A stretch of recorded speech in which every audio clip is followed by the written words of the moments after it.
Hello, everyone. This is Gruesome Hertzogg. My very special guest tonight is director, writer, producer Josh Eisenstadt. How you doing, Josh? Good. How are you doing, Scott? Wonderful. How's the weather in California? Freezing cold. I was just standing outside and dressed in about 3 layers of clothing. And now, I have the heat turned up. Now, when you say freezing in California, what exactly is the temperature? It's probably about mid-50s. Okay. Well, that's warm. Yeah, the 50s. Not to us. Yeah, the 50s is warm to us. All right. To us, it's freezing. It's actually probably right now we're probably closer to 48. It was 50s during the day. Okay. But that's really freezing to LA. Yeah, I guess it would 48. be. I guess it would be considering it's warm there all the time. That's true. It typically is, and maybe it'll be warm again tomorrow. Who knows? Yeah. It changes. All right. Well, if you want, there's one that I was reading about earlier when we last talked before we did the scheduling for the interview. Is a movie called, oh boy, speak English, Scott. The movie called Specter's Rock in 2003. It's actually 1999. Okay. I don't know why it says 2003, but it's 99. Okay. That was a long time ago. That was my first thing that I did, and was extremely low budget. It was. I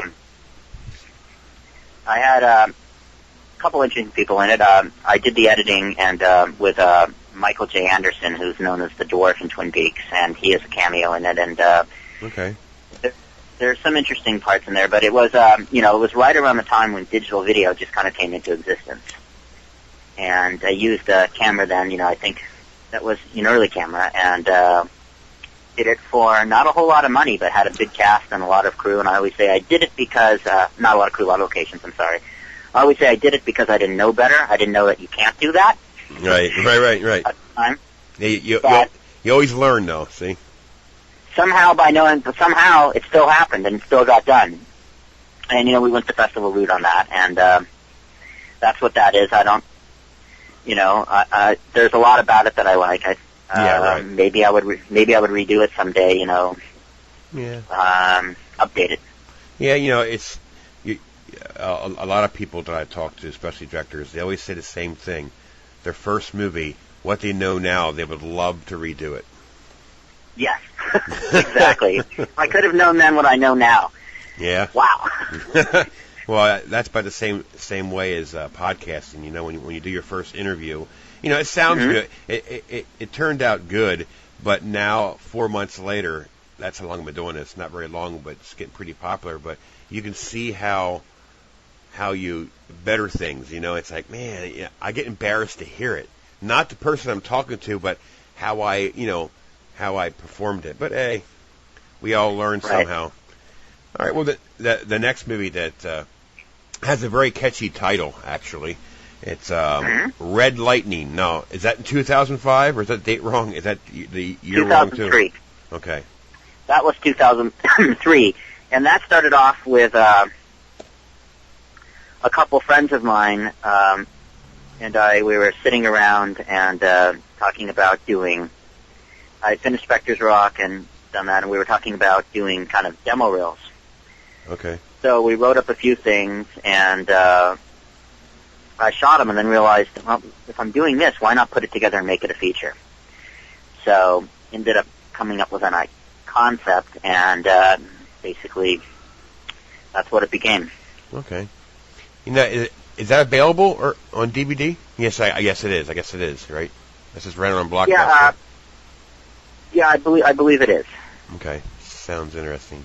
Now, the one that I'm going to try and get my memory refreshed, if I've seen this or not, but Dark Reel in 2008. Mm-hmm. Now, yes. I might have it in my collection. I might have to check it out. But that stars Lance Henriksen and Edward Furlong, correct? Correct.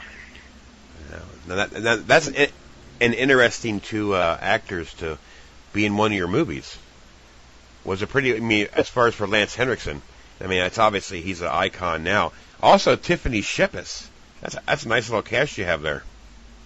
Yeah, I pretty much got my first choice in everything, and Tony Todd, Mercedes McNabb, Rena Riffle, a ton of, Oh, yeah, Rick right. Baker as a cameo. I mean, I was quite fortunate to really get the cast that I wanted in that thing. And, you know. I might have to look for that. I'm sure I have that. I might watch that tomorrow. The cast alone, it's funny. A story can be, I can't say weak. I would say more like a storyline for a movie can be mediocre, but if you have the actors to pull it off, it can really make it, it's amazing what good acting can do for a low-budget film. Yeah. So, yeah. It's crucial. I mean, it definitely is. It'll do a lot. And I personally love working with actors. I always have. Yeah.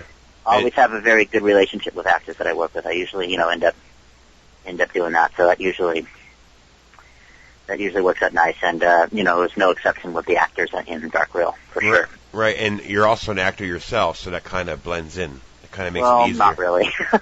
No? Not really. No? Yeah, but you try. No, I mean, I've done it, but,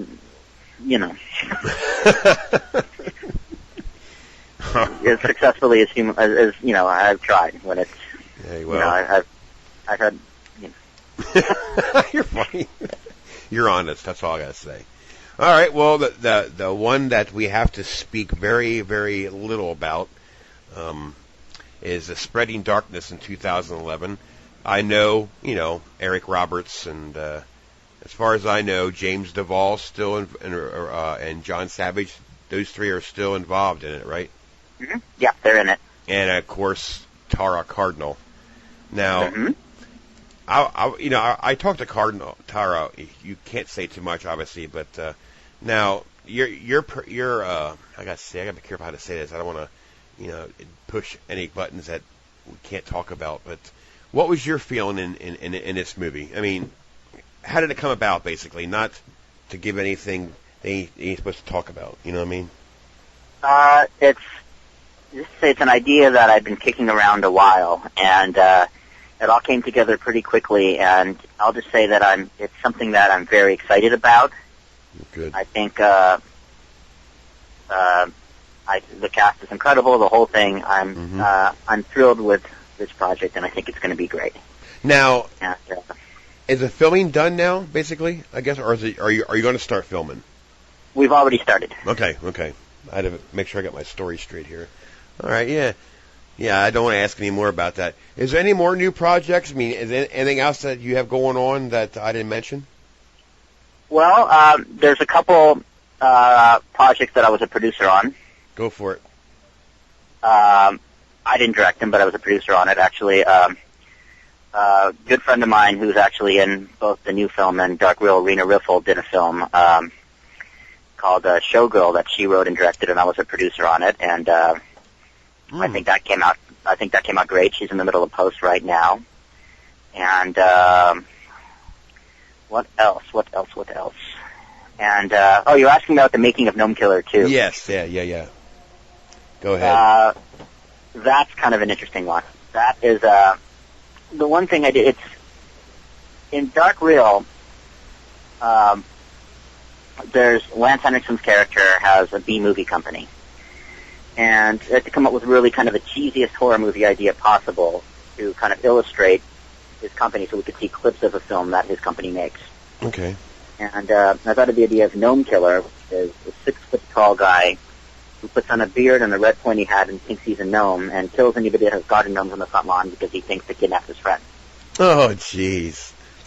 So when I did the film festival circuit, like at Chicago Horror Fest and a lot of these festivals we did, there were people that would say, you should make a full-length movie of Gnome Killer. You should. So what I did was I said, well, I don't know if the joke would sustain itself for a full-length movie, but what happened was I thought, well, for the DVD, when we got distribution, I thought I should do an extra, a little short, 15-minute short called The Making of Gnome Killer 2. That's neat. And we did that, and it's almost Spinal Tap-ish in a way. Right, yeah. And it's a little 15-minute mockumentary that I actually get quite a kick out of. Yeah. we have, both Tiffany and Rena who were in Dark Wheel reprised their roles in there. Tiffany Shepard and Rena Riffle. And then we got Robert Donovan. I don't know if you know him. He's a character actor who's hilarious in it, playing the guy at the documentarian. Okay, yeah. There is one that I forgot to mention. I think you're either a sound guy or I don't remember right. But it's kind of a corny name, but it kind of gets my interest. Trasharella in 2009? Right. Yes. No, I'm executive producer on that. I believe it's my credit. Okay. That was also another film that Rena made, and that is out and available. I know you can get it right now on Amazon and places. You can get that right now. That was Rena's film. I actually didn't really get involved until after she had edited it. Okay. And then I came in and helped with post-production, sound, and color correction, but she did that all herself before that, and she was nice enough to, give me the credit on it. But, that is available right now, and I think it's kind of, in a way, a musical, too, and the music in there is great, too. Everybody always loves that, so, check that out. Cool. Now, I haven't been really watching, I never really watched a short film before until a couple months ago. I got a short sent to me called Kill Devil Hill. And, when you watch movies all the time, you know how movies are. It takes time for the movie to start, get to the middle, and get to the end. But a short will start, snap, swap, and done. And I find short films very, very, very intriguing. Now, there's one I want to ask you about. I almost forgot to mention. It's a 7-minute short. It's a thriller, but it's called Inner Balance. Okay. Inner Balance is basically my baby. That is the opening scene of a feature film. Okay. It's classified on IMDb as a short, and in a weird way it works as a self-contained short, but it's actually the opening scene of a big feature that's kind of the one that I'm planning on doing next, and it's the one that I'm very, very, very excited about the finished script on, and that was made as also as a demo. That was we shot that in 35mm also. That Dark Reel and my new project are all in 35. Okay. And it was the DP on that was Eric Steelberg, who went on to shoot Juno and Up in the Air and stuff. Okay, yeah. And I'm very, very thrilled with that, and that whole project is very exciting to me. I'm definitely keeping the plot line of that under wraps. But basically, when you watch that, you can see it on my website, which is josheisenstadt.com. Okay. It's up there. All right. I believe if you go under current project, it's up there. Okay.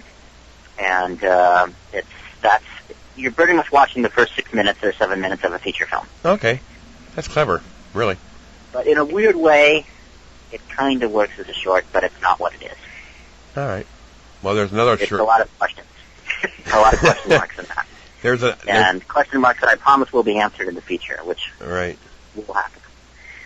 Now, there's another short. It's not a horror or what, but the title alone gets my attention. It's called A Gothic Romance. Right. That was a couple friends of mine were doing that, ages ago, and they wanted me to do a little cameo in it, so I did a little cameo, acting cameo. That was kind of my involvement with that. Interesting. All right, yeah. Like I said before, it's shorts are. I guess didn't shorts actually start in school, video school? Is that how that started, basically? I think so. Film school, whatever it is, yeah. But I think it didn't. Go ahead, sorry. No problem. Technically, the only short I've actually made is probably Gnome Killer 2. Okay. But it's a DVD extra, really, at the end of the day. Right. Now, I don't remember. Is that available on your site, on your website, the making of the Gnome Killer 2? No, because that's part of Dark Reel. That's on the Dark Reel DVD. Oh, okay. So, all right. So it's not you. Yeah. So I don't have to. Yeah. Oh, okay. I got you. All right. Well. Yeah. It's interesting. Well, you know what? I think Matt might have plans for later on when the spreading movie gets started and going. Maybe we can get some talk about that later on down the road. Absolutely. Yeah. That we are starting. yeah.